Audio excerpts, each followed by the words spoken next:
Allons-y, c'est parti. On va attendre 2 minutes qu'il y ait du monde un peu.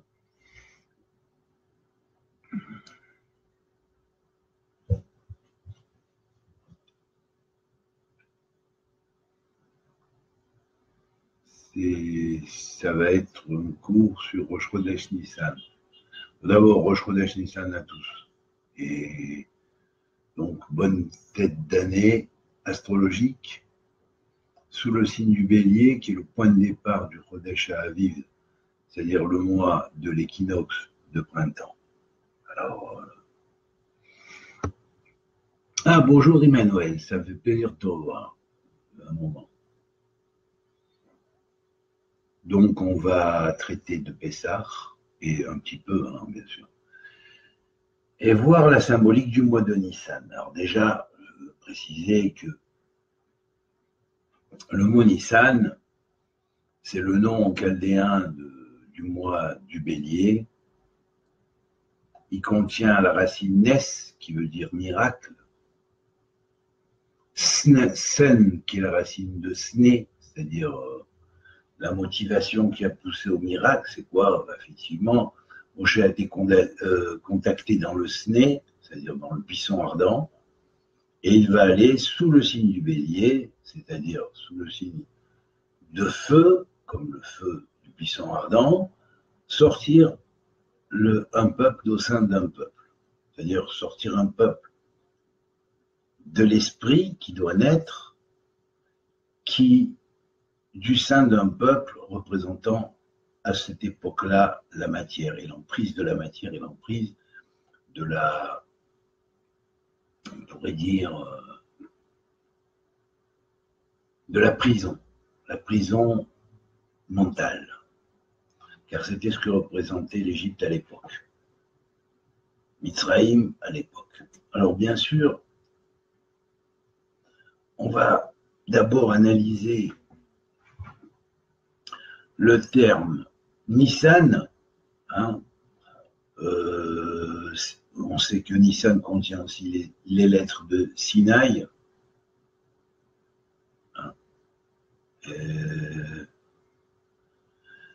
Hein, ou la racine du moins de Sinaï. Donc le Sné d'abord, le Sné, c'est-à-dire le buisson ardent, doit mener à partir de Nissan à la sortie d'Égypte, et puis de la sortie d'Égypte doit mener au mont Sinaï.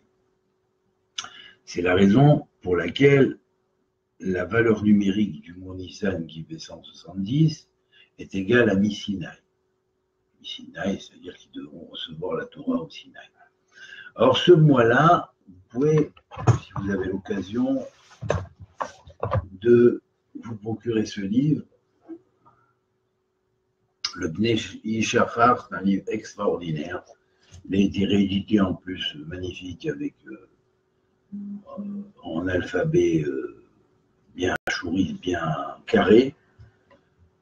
Donc facile de lecture par rapport à l'ancienne édition, avec laquelle des fois on se faisait un petit peu mal aux yeux des fois, parce que c'est écrit très petit.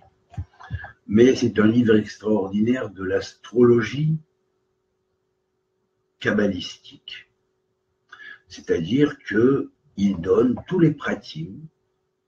C'est le rabbi Tzvi Elimelech Dinov qui a écrit ce livre, et il donne toutes les notions à chaque mois de l'année, la signification du mois avec les fêtes qui sont dedans, avec la symbolique du mois, le rapport avec la tribu de chaque mois, le rapport avec le Shem Havaïe commandant chaque mois. C'était un livre quand j'avais fait mon livre de chevet quand j'étais à la Yeshiva. Et puis, bien sûr, c'est vrai que ce fameux mois de Nissan est appelé Chodesh Ha'aviv, le mois du printemps. Mais du printemps, le printemps ou l'équinoxe de printemps, le mot Aviv, Chodesh Ha'aviv, Aviv contient les lettres de Av Yud Bet. Av Yud Bet qui veut dire Père des 12. C'est-à-dire qu'en fait, on va faire du bélier le premier mois. Bonjour André, et bonjour Fabrice, Chantal, Maya. Donc, le premier mois, le premier des mois, et qui déjà, de par le nom qu'il porte, donne la base de sa symbolique des 12, contenant en lui les 12, Av, Yud, Bet, puisqu'il est père des 12, il contient les 12.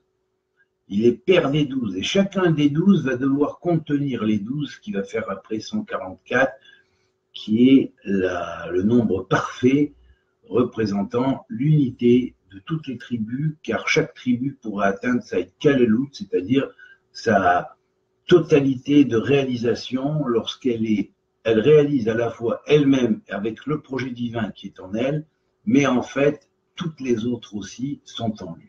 Alors donc, ce qui fait que le premier des signes qui va donner l'exemple, ça va être le bélier. Il va être appelé donc le Chodesh Aviv, le mois du printemps, où le père des 12, père des 12, c'est intéressant de voir aussi que Av, Yib, Aviv, hein, si on le prononce en égyptien, on a Ab, en hébreu c'est le père, bien sûr, c'est Ba, c'est l'inverse, c'est-à-dire l'âme.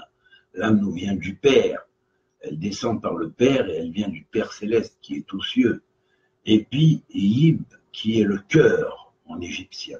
Alors vous voyez comment les mots, ici du reste, le mois de Nissan, on a la racine Nes qui veut dire miracle, mais on a aussi en hébreu, mais on a aussi en français la base de naissance. Hein, naissance, Nissan. Merci, monsieur le rabbin. Shimouni, pardon, Benjamin Shimouni, de me l'avoir rappelé. Alors, bien évidemment, il y a un texte dans le Midrash Rabbah, dans Kohelet Rabbah, je crois, de Salomon, de Shlomo Ameler, qui parle et met en rapport le symbole de la sortie d'Égypte avec la naissance.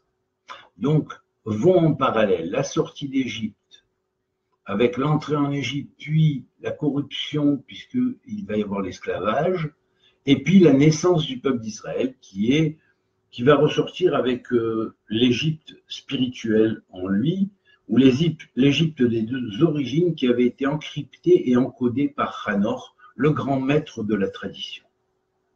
Celui qu'on va appeler là-bas Abu Totom, ou Hermès Trismegistus par la suite quand les Grecs s'y trouvaient. Mais c'est le même personnage sous des noms différents. Donc, nous avons, au travers du nom du mois, le rappel à cette chose-là. Hein, la Torah va être donnée au Sinaï, et c'est pour recevoir la Torah que le peuple d'Israël va naître, et pour amener dans le monde le tikkun, c'est-à-dire la réparation du monde par rapport à des fautes qui avaient été commises et qui avaient fait chavirer le monde dans les cycles précédents, le cycle adamique.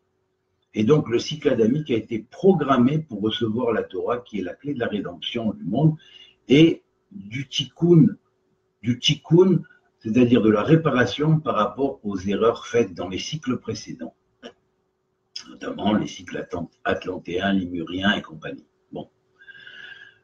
C'est pourquoi je dis, ça ne sert à rien de vouloir régénérer l'Atlantide ou régénérer la Lémurie et compagnie, parce que tout ça, ça ne mène finalement qu'à la fin d'une destruction qui nécessite, pour rétablir la tradition originelle et primordiale, la Torah du Tikkun, qui est la Torah que nous avons reçue dans ce cycle, avec l'adaptation qu'en a fait Hanor, et la réception que Moshe a reçue, qui Moshe, comme Hanor, sont deux des rescapés des mondes antérieurs. Voilà. Donc, c'est clairement dit dans le Zohar et dans d'autres textes de Merkava, donc que ce sont deux âmes de grands prêtres rois qui appartenaient à les civilisations des mondes antérieurs, aux civilisations des mondes antérieurs. Donc, ils sont revenus avec un tafkid, c'est-à-dire une mission de diriger l'humanité et d'apporter à l'humanité la clé de la rédemption, l'adaptation de la tradition primordiale, la réadaptation à ce cycle, qui est la tradition universelle d'une Torah qui est universelle, et monothéiste, et en même temps la Torah du Sinaï, qui, elle, va être le sceau officiel du roi, car c'est le seul et unique révélation qui a eu lieu avec tout un peuple qui en a été témoin, et si l'Égypte l'avait contesté, il y aurait eu l'urette qu'elle aurait contesté. Alors même si aujourd'hui, comment dirais-je, l'Égypte d'aujourd'hui cherche à cacher les traces comme quoi les Hébreux ou les Bnei Israël, enfants d'Israël, ont été en Égypte en évinçant certaines données ou certaines découvertes, ou en les protégeant, eh bien, ça, il y a une raison, certes, mais de toute façon, c'est la logique même. Si cela n'était pas arrivé, à l'époque où les Juifs se trouvaient à Alexandrie, et qu'on savait que les Égyptiens savaient très bien qu'ils avaient la Torah, et ils étaient à Alexandrie déjà bien 2 siècles avant l'ère chrétienne, hein, il y avait beaucoup de Juifs à Alexandrie, on leur aurait dit, non mais alors attendez, vos histoires là, de don de la Torah au Sinaï, de sortie d'Égypte, là c'est de la rigolade, vous racontez quoi là? L'Égypte, n'oubliez pas que c'était encore une grande puissance. Hein. Bon. Donc, c'est à mettre incontestable. C'est incontestable. De plus, le livre des morts tibétain, égyptien, pardon, qui est le fameux livre de Ani, dont voici une super édition, le livre sacré de l'Égypte ancienne, hein, qui est le livre de Ani, le livre de Ani de jeu, en fait. Ani est un personnage, mais Ani, c'est Yosef. Hein. C'est Yosef qui a récolté toute la tradition énochienne, qu'il a assemblée, hein, et qui a déchiffré le code que Hanor avait reçu, et comment il a adapté à la Torah,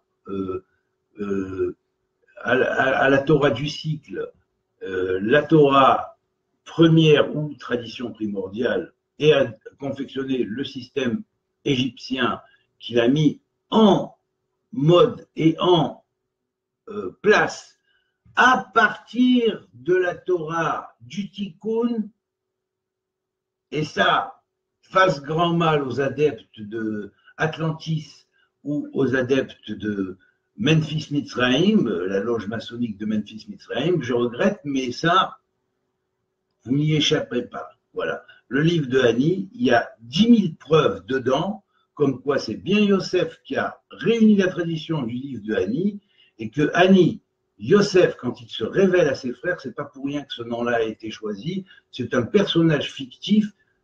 Sa femme représente Osnat, et lui-même représente Yosef, qui a traversé la mort et qui va la retraverser une nouvelle fois. Alors là, les expressions sont pleines dans ce fameux livre, et là, je veux dire, là, ça couche tous les égyptologues qui cherchent à cacher les preuves comme quoi les Hébreux ont bien été en Égypte, et notamment l'Égypte qui cherche à cacher ces choses-là, ben ça la met à genoux, parce que avec le livre de Ani, je peux démontrer, moi, la preuve par A plus B, comme quoi tout le système hiéroglyphique, aussi bien que les textes des pyramides, et notamment ce livre fantastique qui contient 165 chapitres, eh bien, c'est de Yosef qu'il est sorti. C'est Yosef qui l'a réuni, c'est Yosef qui a assemblé les chapitres dans cet ordre, et il y a un ordre précis, et ça fait part de l'expérience qu'il a vécue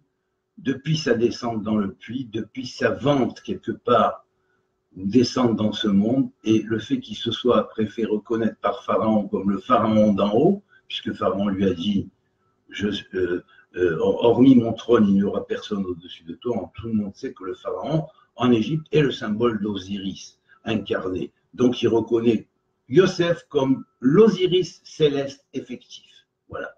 Et donc la sortie d'Égypte va après représenter le symbole de Horus qui renaît du principe osirien qui est le principe de la mort. de la lumière.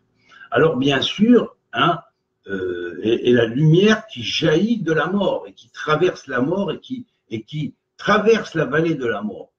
Donc ça, on va le retrouver après dans David, dans les psaumes, Gam qui est l'air Beged Salmavet, Loïrara qui Ataïmadi, hein, même si je vais dans la vallée de la mort, je ne craindrai rien. Or, David, c'est 14, et le 14 Nissan, c'est le jour où ils sont sortis de l'Égypte. Donc, 14, ici, représente aussi la symbolique des 14 morceaux en lesquels le fameux Seth a coupé Osiris avant de le jeter dans le Nil, comme Yosef, le cercueil de Yosef avait été jeté dans le Nil par les Égyptiens pour ne pas qu'il sorte de l'Égypte à ces moments-là.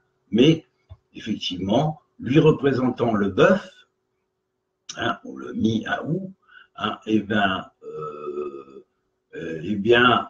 ce bœuf-là allait représenter Yosef, le bœuf, et effectivement, quand Moshe a fait remonter Yosef, il a utilisé la formule remonte bœuf. Voilà, et c'est comme ça qu'Osiris est appelé dans la tradition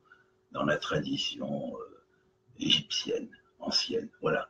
Donc, Hanor avait vu son rapport qu'il aurait avec Yosef, il avait vu le rapport que Yosef allait préparer le règne de David, et donc, toutes ces choses-là, en emblématique, se trouvent à l'intérieur même de la sortie d'Égypte et du thème de Pessah et de la Pâque et tout ce qui s'ensuit. Donc, nous, maintenant, on va traiter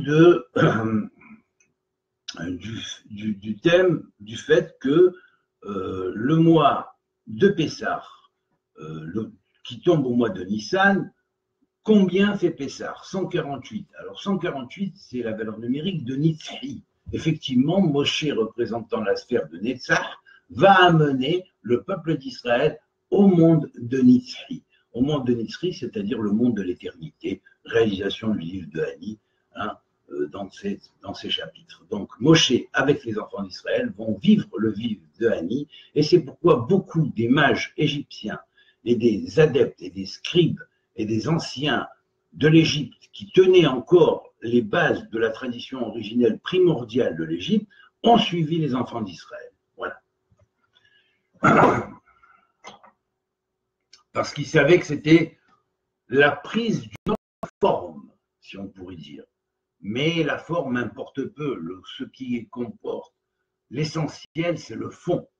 Or, le fond était transmis. Il a dû falloir réaliser cela dans la forme, sous une forme différente, mais c'était la continuité. C'est comme ça. Quand on meurt, on mute, on se transforme. Voilà, c'est comme ça. Quand on traverse le monde de la mort, c'est pareil. Et la mort est partout, en fait, elle est partout. Même dans la vie, il y a de la mort. Vous voyez le cours que j'ai fait il y a quelques jours. Alors maintenant,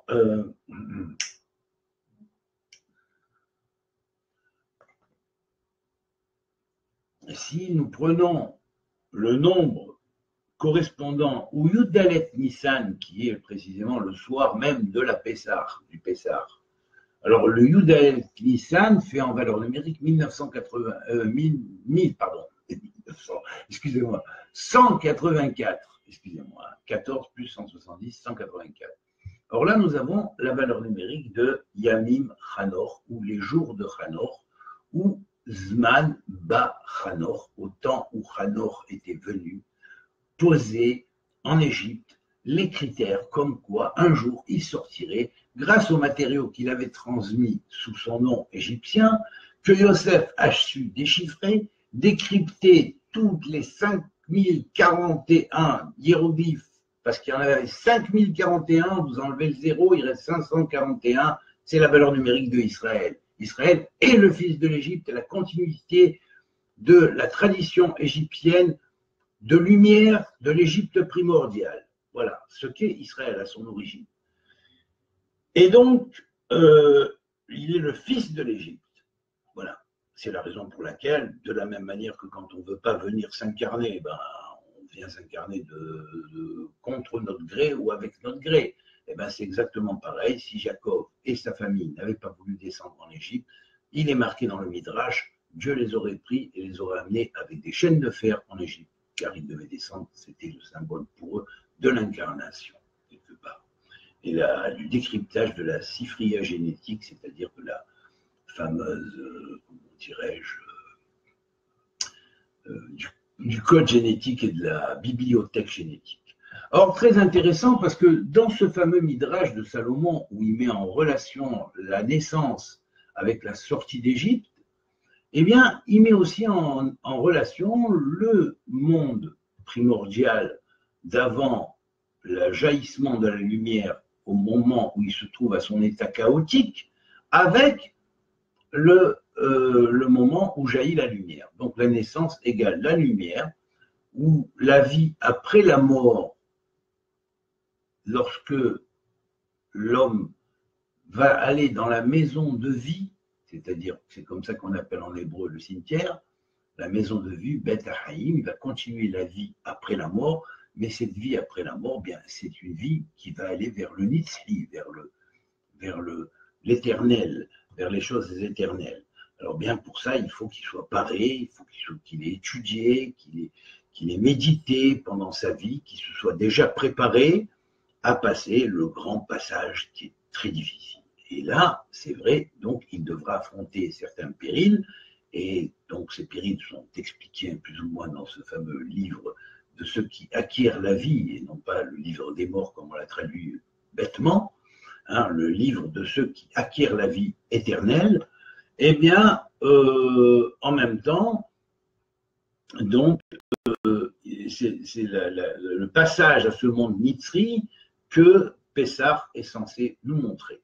Donc, quand nous avons 14 Nissan égale Yamim Chanor au Zman Ba Chanor, dans le temps où était venu Chanor pour laisser sa trace, que Yosef décrypterait et que ensuite les enfants d'Israël descendraient là-bas, c'est annoncé dans l'île d'Enoch, hein, je signale. Et puis ensuite, bien évidemment,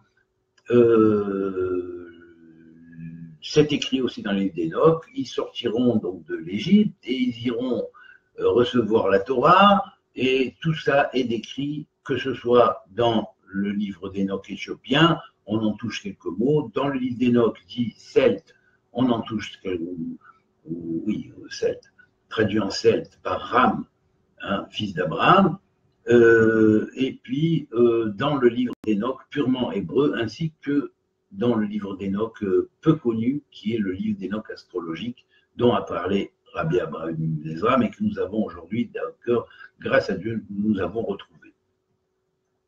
Alors, bien sûr, dans cette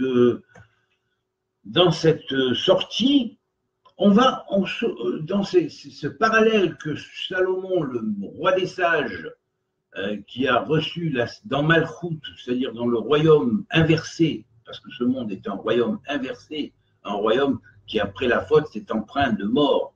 Hein. Donc, nous devons sortir et quelque part traverser cette mort pour retourner à la vie. Eh bien, Salomon, qui lui a reçu la sagesse d'en haut, eh bien, avait dit aussi que c'était comparable également à le corps mis en terre et le jour de sa résurrection. Donc ça, c'est bien signifié au travers du livre de Hani, hein, puisque on traite de tout ça.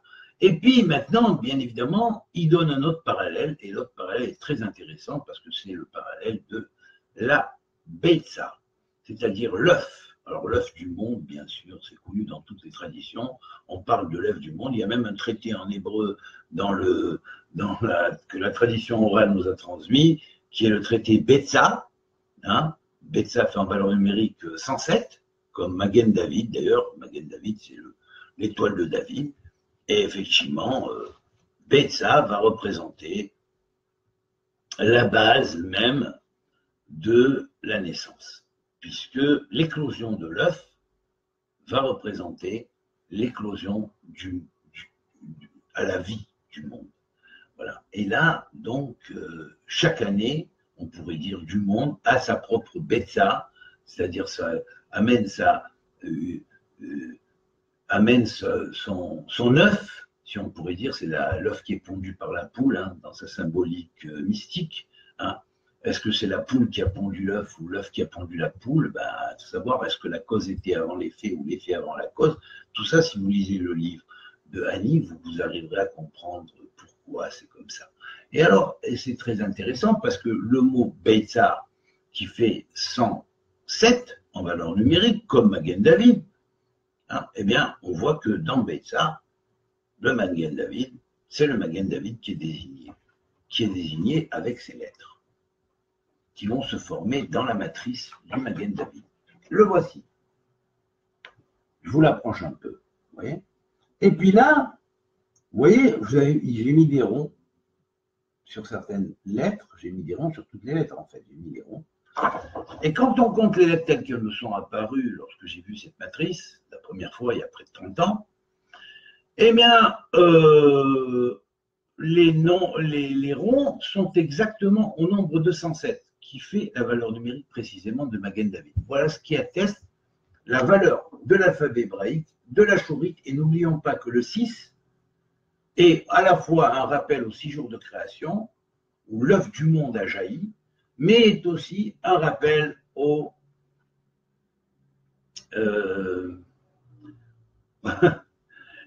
et non seulement un rappel à la création où l'œuf du monde a jailli, mais est aussi un rappel aux 6 branches de l'étoile, où chaque branche, dans l'espace en degrés entre une pointe et l'autre, fait 60 degrés, qui est l'équivalent de la longueur de la périphérie d'un cercle qui entourerait ce Magen David à son centre. Donc, quand vous tracez un cercle, le rayon du cercle est égal à un angle de 60 degrés si vous le pivotez comme ça et comme ça et comme ça et comme ça dans vous allez obtenir les 6 points de l'étoile. Voilà, donc c'est la clé du cercle. Voilà. Donc la clé du cercle. Le monde, c'est un cercle, c'est un œuf. L'œuf ici est cerclique, si on pourrait dire. Et puis, dans ce cercle se fonde une matrice, qui est la matrice des lettres, qui est le Magen David. Et là, vous savez, les lettres sont aussi comparées à des pierres. Alors, ben évidemment, quand vous prenez la valeur numérique de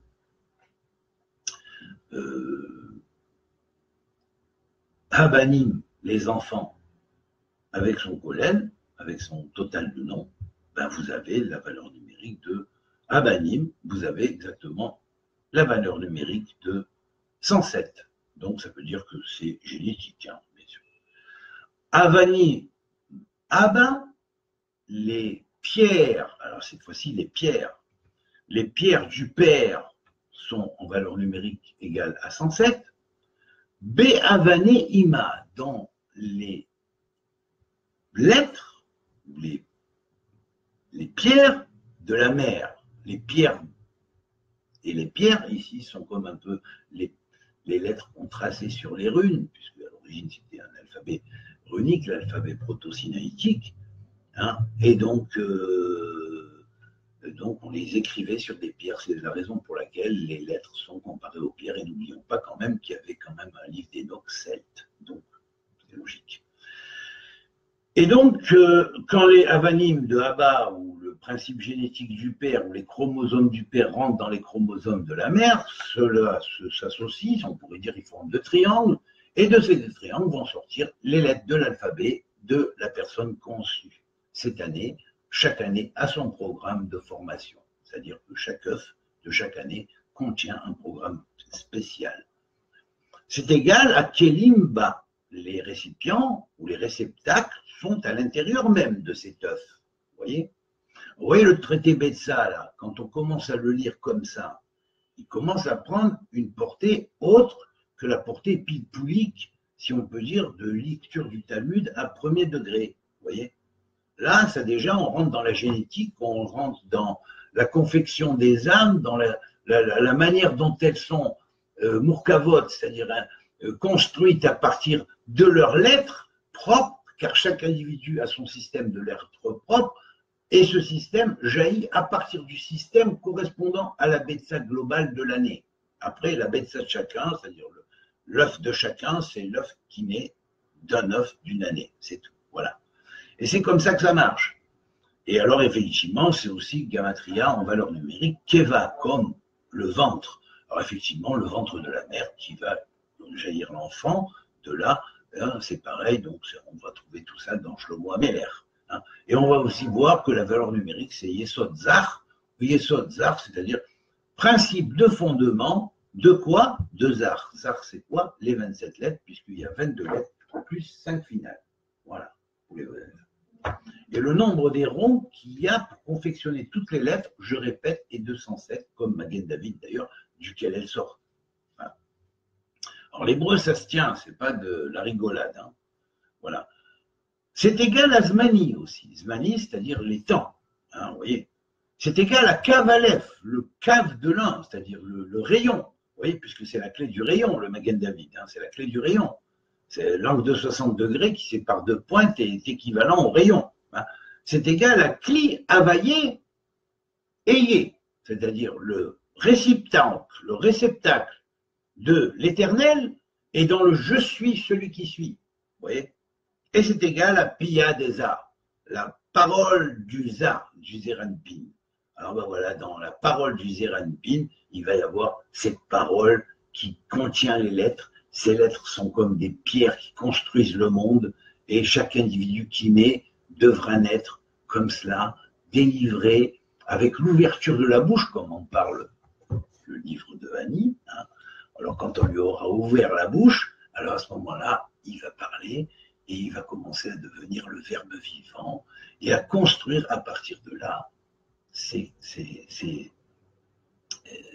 les mondes qui sont les propres mondes que chaque individu créé à l'image de Dieu peut générer en lui ou se préparer à recevoir. Et là, c'est très intéressant parce que dans la valeur numérique du Magen David, si vous voulez, quand vous prenez le Magen David, dans sa forme, c'est deux triangles. Donc ces deux triangles vont unir symboliquement le masculin, le féminin, les cieux, la terre, et tout va marcher comme ça. L'œuvre du monde, c'est un accouplement entre les cieux et la grande terre, bien sûr, pas la terre que notre terre à nous, toutes les terres habitables. Et toutes les terres habitables où une Torah peut se révéler, qui est la loi du Torah du Tikkun, avec les 5 lettres finales dans son dernier alphabet, qui est l'alphabet appelé Ashurit, Ashurit pas en vain, puisque Ashurit est les lettres de Or Yachar. Donc Or Yachar, c'est la lumière directe, c'est-à-dire la lumière du rayon de lumière. Voilà. Alors donc, vous voyez, hein, c'est pas la lumière du cercle, hein, mais c'est la lumière de la voie droite, directe, du rayon de lumière. Voilà. C'est le rayon. Et effectivement, chaque personne qui naît sous un rayon hein, précis, qui est le rayon du cercle auquel il est pondu, à partir du point de départ de l'équinoxe de printemps, dont nous avons parlé avec Achodesh Aviv, qui est le père des 12, et là, donc, chacun des 12 contient 30 degrés, hein, et dans chacun de ces 30 degrés, eh bien, il va y avoir des rayons, et sur chaque rayon, il y a une possibilité de naissance dans le jour correspondant. Voilà à peu près. Puisque 365 jours, c'est une année, mais 360 degrés, ça fait presque à peu près 1 degré égale un jour. Presque. Et il n'est pas dit qu'à une époque antédiluvienne, les jours n'étaient pas de 360 degrés, puisque les Égyptiens utilisaient un calendrier à 360 jours, à l'époque de Hanor. Donc ensuite, nous avons la valeur numérique également de Mi-Bina, venant de Bina, ou Bemagen Deza, dans le bouclier du Zeranpin. Voilà. Et là, c'est ça qu'il faut voir. Hein. Yod, Yod, Zayin. Quand vous écrivez Yod, Yod Vavdalet, Yod Vavdalet, Zayin, Zayin Yun Nun, en alphabet plein, vous avez le fameux nom du Shem Forage qui se dit Yu Zayin, qui s'écrit comme ça, et qui fait en valeur numérique 27. Et là, pour dire que les 27 lettres sont, quand on écrit en milouï, issues de 107 points. Voilà, 107 points. C'est le code. Voilà. Et ces 107 points, étant donné que, bien sûr, le Magen David est la clé du nombre 26, quand vous voyez l'étoile magique de David, c'est l'étoile magique de 26, ou selon qu'on lit comme ça, comme ça, comme ça, ou comme ça, ou comme ça, ou comme ça, ou comme ça, nous avons 4 points d'intersection. À chaque point d'intersection, il y a un nombre, et le nombre est 26. Or, 26, vous savez, c'est le nombre dans lequel Hanor a fait diviser les secteurs, on pourrait dire, de la hiéroglyphique égyptienne. Donc, elle est construite sur le nombre 26. Voilà. Sur son nom, sur le nom de l'Éternel. Voilà. Puisque lui, il parlait au nom de l'Éternel. Voilà. Alors maintenant, il a su adapter ça d'une manière qu'un jour ou l'autre, ce sera décelable. Vous voyez ? Et on retrouvera le Dieu originel, le Dieu primordial. Voilà. Et ben donc, on va maintenant aborder le nom de l'ange qui correspond à ce mois du Bélier. Alors, de Nissan. Donc, c'est l'ange qui s'appelle Ashmodéel. Ashmodéel, c'est-à-dire Esh Modèle. Hein, c'est le feu qui est modé, qui est reconnaît devant Dieu, qui se reconnaît devant Dieu. D'où le symbole du sacrifice de l'agneau, hein, lié à ce signe. Hein, et donc le bélier de Yitzhak, qui avait été transposé par Yitzhak, qui est aussi le symbole du Messie, quelque part, qui sort de David, et c'est pas pour rien que le 14 Nissan, ils sont sortis d'Égypte, parce qu'il y avait aussi une allusion au 14 de David. Et Yosef avait préparé le chemin déjà. Donc on continuait l'histoire pour maintenant arriver en Israël, et puis après avoir traversé le Sinaï, et arriver à l'époque des rois, de David, puis la descendance de David, et après un autre épisode de Yosef, et puis après une longue galoute, et après de Yosef David, et puis après une longue galoute, et puis Dieu va unifier les deux médailles, la médaille de Yosef et la médaille de David, et on fera qu'une seule médaille, comme c'est marqué dans Isaïe et dans Ézéchiel, je crois. Eh bien, voilà, c'est ça la fin des temps. C'est ça la fin des temps. Alors, ici, nous avons, au travers du nom de cet ange, Esh, le feu qui on pourrait dire, qui reconnaît Dieu. Hein, et ce feu-là, c'est l'agneau lui-même. Voilà. Alors, n'allez faire perdre de l'agneau un Dieu, s'il vous plaît. Parce que là, si Osiris en représentait le principe de base dans la tradition égyptienne, et que après, hein, le prince Métatron, qui est Hanor après ce qu'il est devenu dans le ciel, lorsqu'il est devenu l'instructeur de Moshe après le faute du veau d'or, eh bien, Dieu a dit, gardez-vous bien de lui adresser des prières. Voilà. Et vous savez pourquoi, je l'ai dit dans un cours précédent, hein, le principe représentant le principe solaire et au-delà même du soleil, c'est interdit de lui adresser des prières parce que sinon, il lui-même demande expiation devant Dieu parce qu'il est droit envers Dieu et donc il n'admet pas qu'on lui adresse à lui des prières. Voilà. Et ça, c'est Hachem lui-même qui dit à Moshe, gardez-vous bien de lui adresser des prières, car il serait terrible contre vous. Voilà. Alors maintenant, le jugement sur ceux qui ont adressé des prières, hein, soit abandonné, comprenez qu'en fait c'est à Dieu qu'il faut adresser les prières et pas à des intermédiaires, qui que ce soit, quand bien même le principe le plus haut de la lumière, car les plus grands chevaliers de la lumière se prosternent devant Dieu et mettent le genou au sol, et le genou c'est aussi le signe du Di, hein, le signe du Capricorne. Alors donc comprenez, hein, s'il vous plaît, pour recevoir la bracha, il faut être un bon chevalier et se plier, et les meilleurs chevaliers du ciel, les meilleurs chevaliers de l'Éternel, tous ploient le genou devant lui. Voilà, c'est comme ça. Ça a été marqué dans ce que certains ont appelé l'Ancien Testament. Alors s'ils ne comprennent pas, il va falloir leur faire un dessin. Ça, si c'est l'ange qui vient leur faire un dessin, ce sera un problème parce que c'est là que ça va devenir l'antéchrist. Voilà. C'est ce qu'on a appelé cette chose-là. C'est la rébellion par rapport à quelque chose qui a été fait et qui a fait une entorse à l'âme du personnage devant Dieu. Alors, voilà, c'est tout. Ça crée des énergies négatives. Les idolâtres continuent à vénérer ces énergies négatives, eh bien, c'est comme si qu'elles ne sont pas pour le Messie, mais qu'elles sont contre le soi-disant Messie qu'elles prônent. Voilà, c'est tout ce que je vous dis. Et ça, croyez-moi, c'est du vécu sur le terrain. Alors, c'est pas de la rigolade, c'est du vécu sur le terrain. Voilà.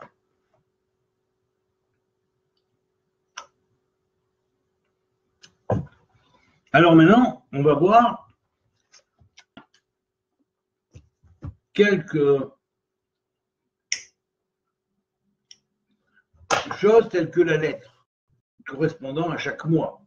On sait que, par exemple, le signe du Bélier est un signe qui est sous la dépendance de Mars et que donc, étant sous la dépendance de la planète Mars, il va recevoir deux influences. Par Mars, la narine droite. Ici, dans le Bélier, c'est la narine droite, donc ce qui permet le contrôle sur le prana, hein, le contrôle sur l'équilibre de la respiration du corps, Moshe Berucho. Et il est relié également à la main droite, donnant, qui est donnant. Et aussi à la notion de la sikha, c'est-à-dire le verbe, la parole, le fait de parler. Donc, nous avons le symbole du verbe, la parole, le fait de parler, sikha. Il y a une racine qui est reliée avec Mashiach, puisque dans Mashiach, on trouve 3 des lettres de sikha. C'est le He qui se transforme en même. Et pour faire Mashiach, simplement, sikha, c'est 3 lettres de Mashiach avec un He.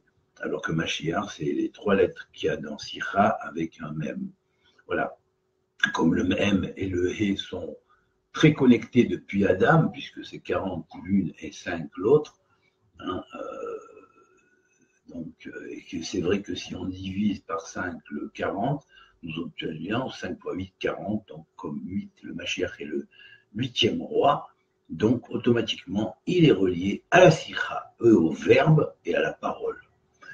Alors, bien sûr, maintenant, on va regarder quelle est la lettre globale du signe. La lettre globale du signe, c'est le He. Vous voyez, c'est le He. Le He, c'est la 5e lettre de l'alphabet. Et la lettre de Mars, c'est le Dalet. Vous voyez, c'est le Dalet. Alors on a la porte vers le He qui est le souffle de la vie. Alors intéressant, on va regarder maintenant qu'est-ce qu'il y a à l'intérieur de ces lettres dans l'alphabet interne. Alors voilà, nous avons pour la construction du He, vous l'avez ici, voilà. Alors, il dérive du nom de Shaddai, et là, Shaddai est mis au Keter, de Tamid, Shaddai veut dire le Dieu Tout-Puissant qui donne chaque chose à suffisance à chacun, de Tamid toujours, et à dire grand, élevé. Bonnet, il est à la fois le constructeur et il est Gozer, c'est-à-dire c'est lui qui exécute et ordonne. Et puis, nous avons une autre version, lorsque nous prenons non pas en tête de lettre ou en finalité de lettre le He, mais dans la lettre centrale du He, quand il se trouve dans une lettre centrale, et bien là, il est équivalent à Hadour, celui qui est dans toutes les générations précédentes, grand et élevé, Zakai, méritant, Homed, magnifique, beau, hein, comment dirais-je, Homed, oh, la traduction j'ai oublié en français, Homed, agréable, disons, voilà, sympathique. Et Zoché, il est celui qui gagne tout le temps, hein, qui est toujours le gagnant. V, Tehiru. Et Tehiru, c'est-à-dire celui qui purifie les choses, qui amène toujours la purification des choses. C'est logique, puisque ça va être aussi quelque part une réalisation alchimique, puisqu'on parlera aussi de l'œuf alchimique, et que Zahav en valeur numérique est égal à David. Donc c'est la, quand on dit Magen David, on pourrait dire aussi Magen Zahav, un bouclier ou un hexagramme d'or. Et puis on pourrait dire aussi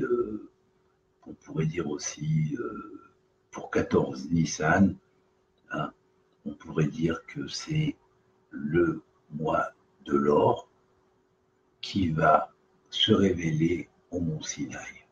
Voilà, puisque la sortie d'Égypte se fait à le but d'amener au mont Sinaï. Et donc cet or va être l'or du Sinaï. Et l'or du Sinaï, c'est l'or, c'est la lumière. C'est la réalisation alchimique qui va se passer et se produire au Sinaï. Puisque on sait qu'au Sinaï, il mourait et il résurrectionnait instantanément. Donc il y a maintenant aussi une autre base. Il est appelé ce Heraedo, celui qui descend, hein, mais il est appelé aussi Hemashtron.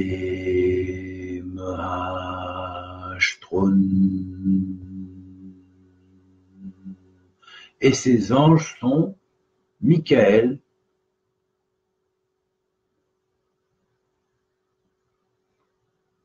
Ahaziel, Michael, celui qui se comporte comme Dieu veut, si on pourrait dire, non pas qui est comme Dieu, parce que personne n'est comme Dieu, mais celui qui pose le qui toujours pour savoir comment est Dieu et qui essaye d'imiter Dieu, voilà, qui essaie de se comporter comme Dieu veut. Voilà.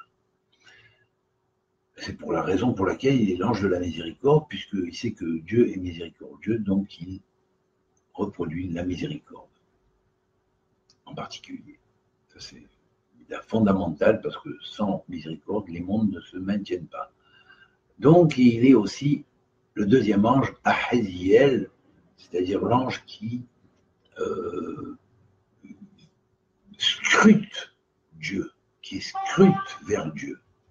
Et c'est aussi Shemshiel. Alors là, ça va très bien avec l'œil d'Horus. Hein. Quand on prend avec l'ancien hébreu, vous voyez, vous avez l'œil d'Horus ici. Horus, or, rose, la lumière de la force. Voilà. Et puis, bien sûr, qui va devenir Horus en rune. Et puis, vous avez également le symbole donc de l'œil. Voilà. Oui.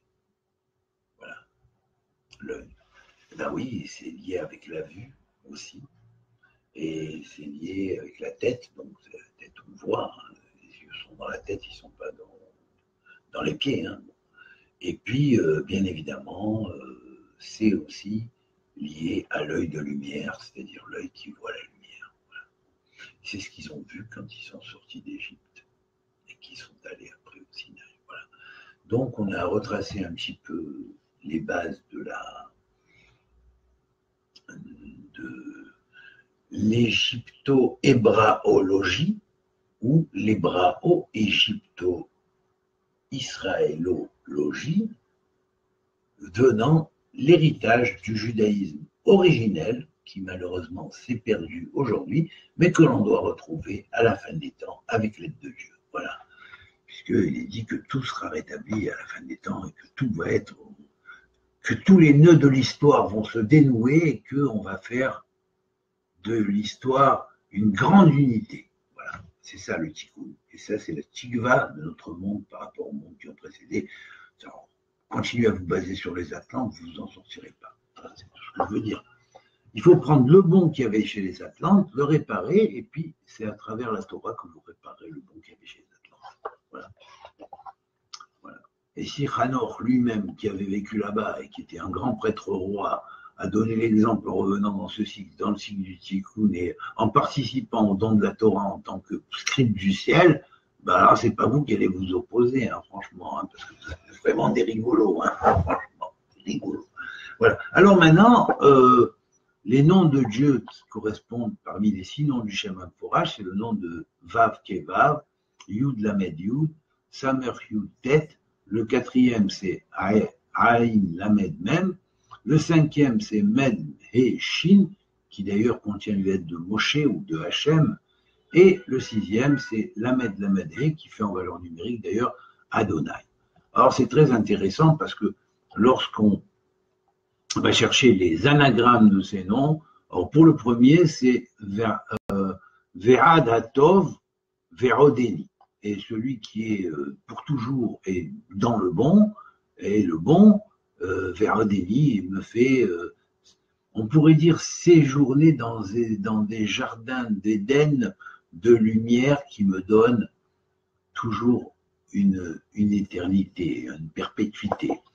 Le deuxième nom, c'est Yeshuatecha Lahad Yetzarni. Ta délivrance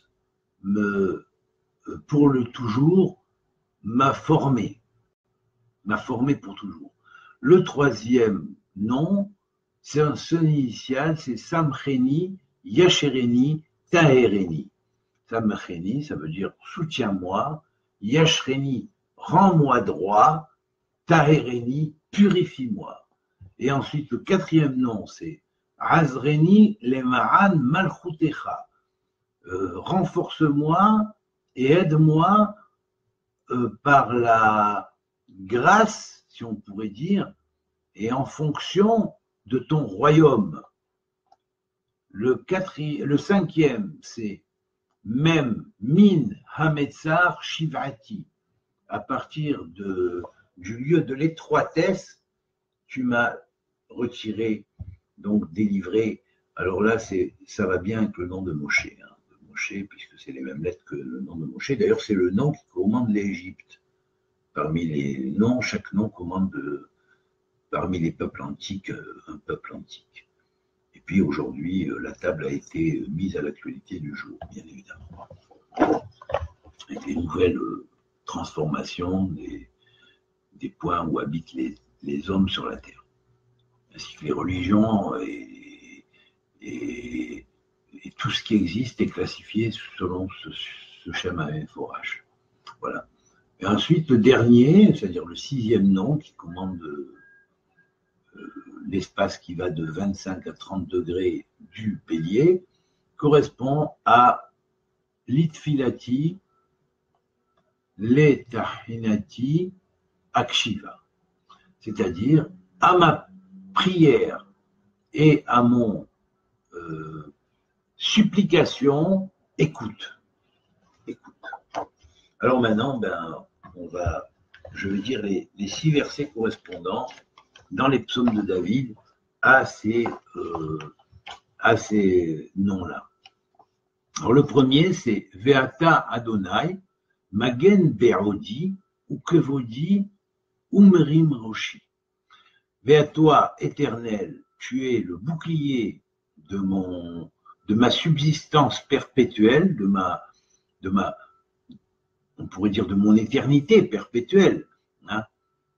Alors là, le bouclier, ça va bien avec le Magen. Hein. Puisque c'est le début de l'année, ça va bien avec le Magen, la Betsa, hein, l'œuf du monde, hein, bien sûr, et la naissance. Hein. Kévodi, et tu es ma gloire, celui qui construit mon corps de gloire, hein. Umerim Roshi est celui qui me fait redresser la tête. Et Roshi, c'est les lettres d'Israël. Hein. Il y a le Lamed en plus, simplement. Alors, bien sûr, après, on va voir Ve'ata Adonai, et toi, Éternel, le 2e verset, Al tilhak, ne t'éloigne pas de moi. Ayulati, les Israélati, Houssa, et toujours sois proche de moi, ma force et mon aide. Ne me l'enlève pas. Omar, l'Adonai, Mahsi. Umtsudati, Elohai eftah bo. J'ai dit, l'Éternel est pas mon bouclier, mais quelque chose qui ressemble au bouclier, ma force de protection, ou Metsudati est le filet de qui est toujours de mon côté, hein, Elohai, mon Dieu, eftah bo. J'ai confiance en lui. Le quatrième nom est lié à Shuva Adonai, au verset Shuva Adonai Halitza Nafshi, Oshi'aini Lemaran Hasdecha. Shuva Adonai retourne vers nous, éternel, ou vers moi, éternel. Halitza Nafshi, car mon âme est pressée, elle est présurée. Oshi'aini, délivre-moi Lemaran Hasdecha en fonction de ta bonté. Et là, vous savez, ça correspond pile, celui-là, à l'espace qui va depuis le 14 Nissan jusqu'au 21 Nissan, c'est dans les 7 premiers jours, enfin les 5 premiers jours de l'Omer. Voilà. Les 5 premiers jours de l'Omer. Alors ensuite, nous avons le 5e verset, Darashti et Adonai Veraneni, j'ai recherché l'Éternel, j'ai sondé et il m'a répondu. Umikol Gevorotai et Tsilani, et de toutes les forces qui se sont dressées contre moi, puissamment contre moi, il m'a délivré de tous. Ah, on est en plein dans le livre de Daniel. Les forces des ténèbres seront dissipées par la puissance de lumière qui va les mettre en pièces. Et ensuite, le dernier, c'est Zamrou Lachem. Alors là, Zamrou, ça vient de Zamer, enfin de galactiser l'éternel, c'est-à-dire en fait chanter des chants galactiques vers l'éternel, hein, puisque on sait que David a écrit les Mesmorim et que Zamar c'est une galaxie, hein, un ensemble de constellations qui est entouré par un fleuve de feu ou un halo galactique. L'Adonai, Zamrou l'Adonai, chanter le chant de l'éternel, le chant galactique de l'éternel. Yoshev Tzion, vous qui séjournez à Tzion, la ville aux 70 noms, sachez qu'il y a 70 peuples dans le ciel aussi, et tout est divisé selon le Shamem de Forage, et il y a 2 autres peuples particuliers qui font, ou civilisations particulières qui font l'équilibre de la balance. Hagidou Bahamim est dite parmi les peuples, aussi bien les peuples du ciel que les peuples de la terre, à l'Éliotav, ses grandeurs. Voilà. Alors là, on est au 6e nom. Je vous donne les numéros des versets. Alors pour le premier nom, c'est le psaume 4, verset 3. Pour le deuxième nom, c'est le deuxième verset, le nom du deuxième verset,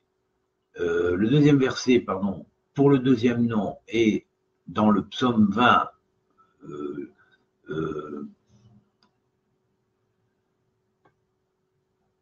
non, 22-20, pardon. 22-20. Le premier, c'est 3-4, c'est-à-dire le psaume 3, verset 4. Ensuite, le psaume 91, verset 2. Le psaume 6, verset 5. Le psaume 34, verset 5. Et enfin, le psaume 9, verset 12. Voilà. Vous les avez, les versets. Et puis, j'espère que ça vous a plu. Et j'espère que vous en ferez bon usage. Voilà, c'est-à-dire qu'en fait, que vous reviserez ce cours pour bien l'intégrer, pour bien le recevoir, pour bien le comprendre, pour bien vous en imprégner. Et sachez que même si ça vous prend du temps de l'écouter 2 fois ou 3 fois pour bien vous imprégner de ce qu'il dit, eh bien, de ce qui est dit ici, vous gagnerez énormément de temps après, parce que c'est des années de recherche. Voilà. Alors, je vous souhaite un Shavua Tov et un Rosh Chodesh Tov. À très bientôt, chers amis, que Dieu vous bénisse. Voilà.